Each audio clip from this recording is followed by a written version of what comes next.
Hey everybody, it's Nick. First thing, as you can see, I sort of raised my camera here a little bit, so it's maybe more eyeline or better. So hopefully that improves composition here a little bit. I think, with this face, I want to do everything I can to improve how well you guys can see it. So it's always a work in progress in terms of the production of these videos, but hope you guys think it's. Let me know what you think. Actually, let me know what you think. You have a way to do that in the comments. So is this better? It's a lot easier to set up. I overlooked something that was very simple in my setup, so hopefully it'll raise things a little bit and make it better to see. But that is the production tiny update on raised my eyeline there. This week, you know how I'm always saying that, this week was great. It was such a fun session. I can't wait to tell you about it. It was so cool.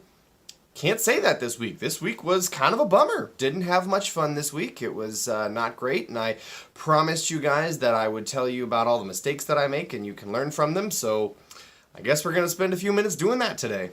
When last we left our heroes, so the players had successfully defeated the beholder that they were in combat with, politically, strategically.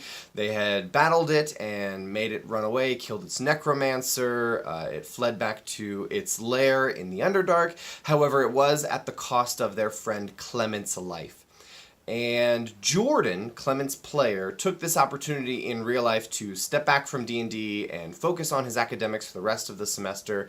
So he is not going to be joining us for the rest of the semester. He'll probably be back in the fall for whatever happens with a new game or the same campaign. We'll talk more about that later. But we're going to be down a player. So we're back down to 4 players for the rest of the semester. But because of this time of transition, Jordan dying, but defeating the beholder, all this stuff, it was sort of okay, cool, you accomplished what you were trying to accomplish, now what do you want to do? What do the players want to do next? I had sort of set up as the campaign for them to find and make safe a place for a colony for their home nation of Krell. And they succeeded. They had eliminated and neutralized any obvious and immediate threats. There may be threats that are not immediate nor known or obvious. But as far as they were concerned, they were done. They had succeeded. And so I sort of put the ball in their court and said, okay, there are 2 options here. Either we end the campaign. Congratulations, you accomplished what you were setting out to accomplish. You won.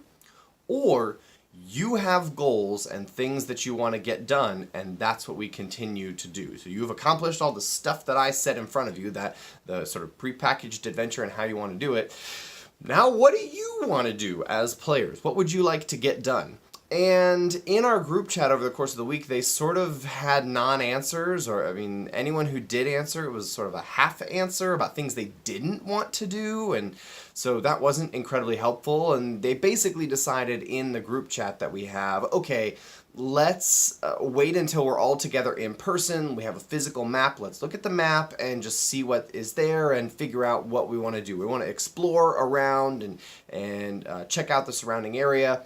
Let's do that. We have the map. Let's do it in person. It's like, okay, not ideal, but I can prepare 4 half sessions for you guys. It's not a big deal, depending on where you go and what you do. I can even, do some trickery where I can take a thing that I have prepared and move it somewhere else. Not a big deal. I can do all that. So that's what I did. I have had a few half sessions prepared, and when we finally got to the table to talk about what do we do next. So in terms of starting the session, at the beginning of the session, Clement had died, and so they wanted to have a funeral for him. I had an NPC ask Travis in character, what's a funeral like where you're from? And that's a neat little trick that I have started using that I think is really powerful for having new players create things and get their imagination going, is just asking them, what is this thing like where you're from? And a lot of times, new players especially will look at you and go, I don't know, what's it like where I'm from? And my response is, I don't know, your character is from there, you tell me. And that is such a powerful response because it gets their creativity flowing and going, okay, well, maybe I'll think of something. Sometimes a player will shy away from it and say, I don't know, it's just a normal funeral, I guess. We bury him. That's fine. Doesn't bother me at all. But it gave them the opportunity to create something. And I think that's a big part of my DM style, is giving players space and opportunity to do interesting, cool things. I don't actually care if they do those cool things.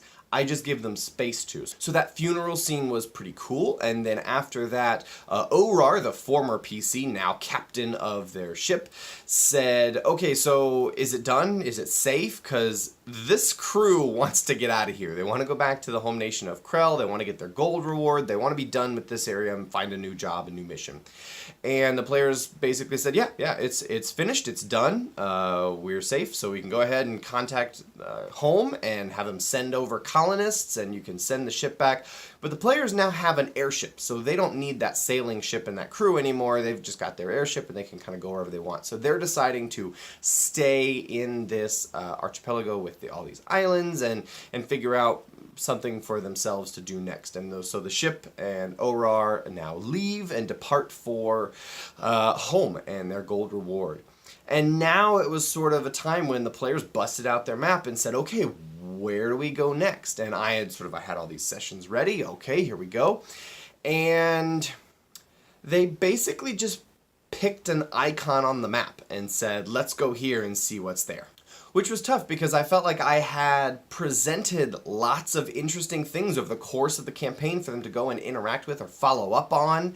And they all sort of said, nah, we want to avoid those things. We're going to go to this random just like point of interest on the map that you have made. Like an open world RPG video game, there's like a question mark and you go there and there's something interesting. So they just wanted to go to a question mark just because it was a question mark. And this was where I realized a massive failing of my own. When I design these open world sandbox campaigns, which I typically run, I often have maps that just have icons on them. I make them in hexographer generally, so it's easy to track movement and distance, but I'll just put like a dragon icon or a ruin icon on the map and just say there's an interesting thing there. Just to have the players go and fill in. I modeled them after those open world RPG video games where there's question marks and the players get to go and fill them in and it's all interesting and cool and it's really fun. I like that in video games. I have a great time playing games like that. And then I saw the players do it and I realized I hate DMing for that style of game. I don't like to do that, to just go to a place because there's a question mark. I would much rather the players know there's a cool thing here and go and interact with it and not just say, let's walk around randomly and go to icons until adventure happens to us. I would rather them say, hey, we know about some pirates down there. Let's go talk to them and see what they're about. Or, New Andrast has all those vampires and undead. Let's check that out and see if maybe we can form a tentative alliance and relationship with them where they won't murder us and drink our blood. Anything. Maybe we'll go kill them. I don't care what you do. I just don't like players wandering randomly and effectively having random encounters until I, the DM, decide something interesting plot-wise happens to them.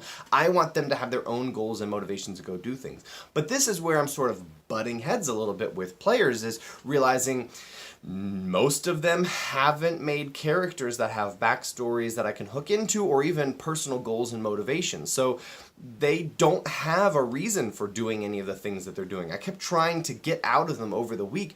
Why would you go do a new thing? What do you want as a character other than this safe stronghold?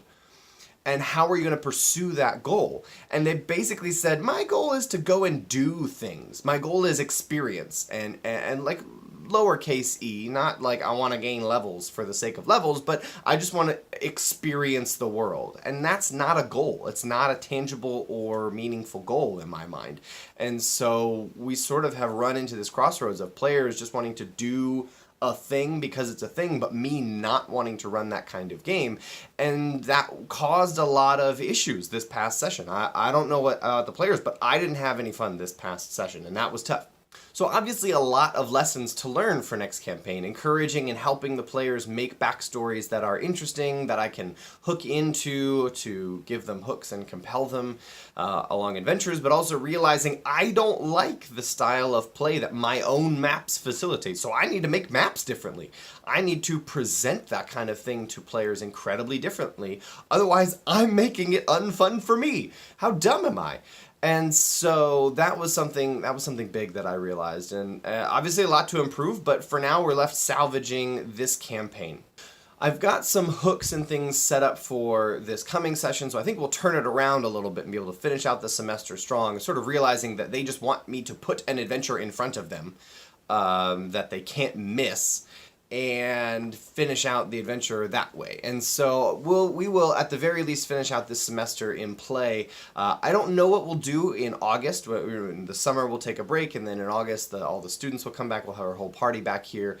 And so we may start a brand new campaign with new players, get some fresh blood in there. I always like running for new players, so maybe we'll do that. Maybe we'll keep the same game going, who knows. But that's a long ways off for now. I've got some hooks and things and an adventure coming up that I think will be kind of interesting for the players to finish out this semester. But in terms of what did they actually do in this session, Travis wanted to spend a few weeks of downtime crafting a new gun.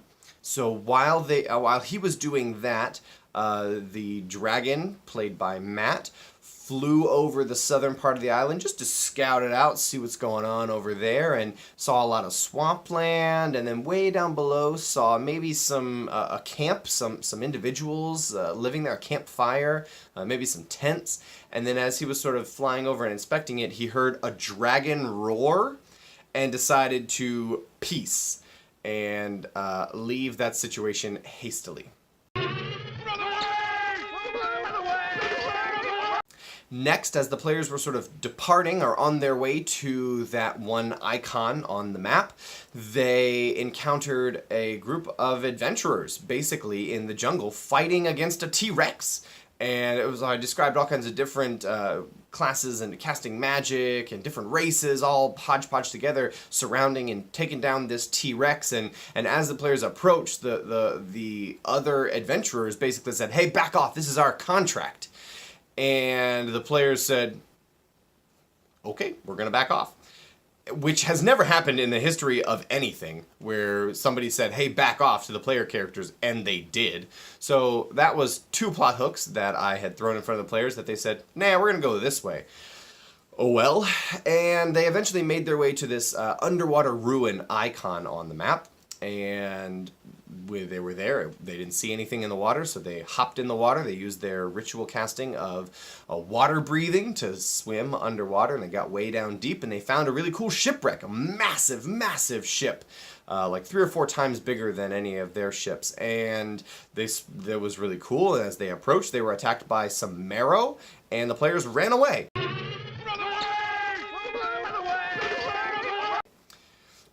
Okay, and then they got back on their ship, and then they sailed to some other island that they had been told there's nothing on that island. And when they got to that island, there was nothing on that island. Today you get to say I told you so. Today I don't want to.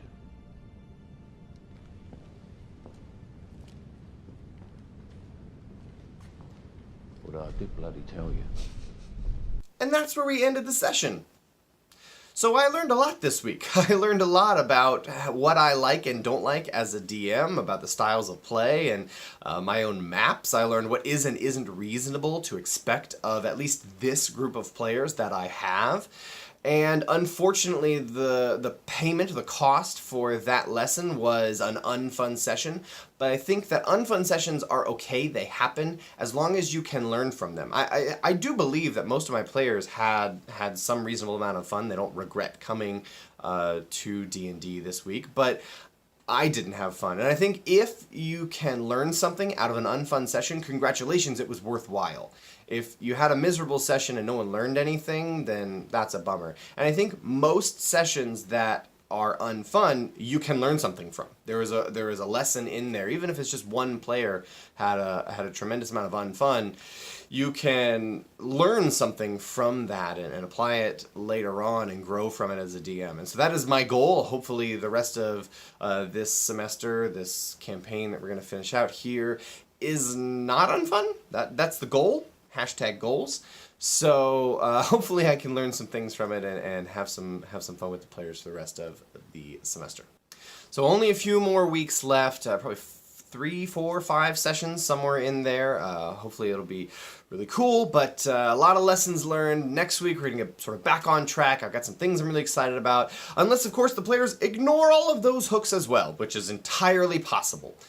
So who knows? But thank you guys for watching. I hope you learned some lessons. I hope you do not make the mistakes that I make, and you can make your own mistakes and learn your own lessons, and tell me about them in the comments below, and I'm excited to hear from you guys.